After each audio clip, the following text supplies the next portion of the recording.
Want to switch to Straight Talk and keep your current phone number? Here's the deal. Porting your number means transferring it from your old carrier to Straight Talk.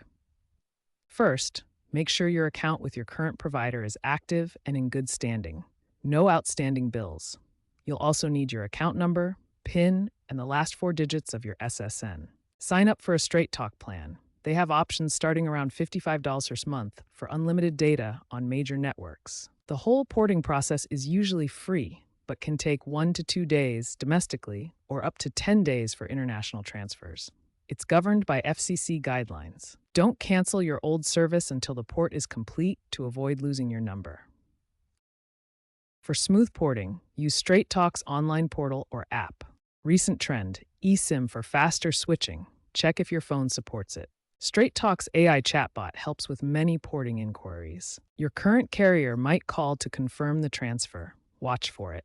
Common issues: incorrect account info or unpaid bills with previous carrier. Fix these before starting the port. Data and apps transfer automatically, but MMS and caller ID might have temporary hiccups. If issues arise, contact Straight Talk support. They provide case numbers for tracking. By 2026-2027, faster porting via automation and wider 5G integration. Straight Talk grows with competitive pricing and eco-friendly initiatives like recycled SIM cards.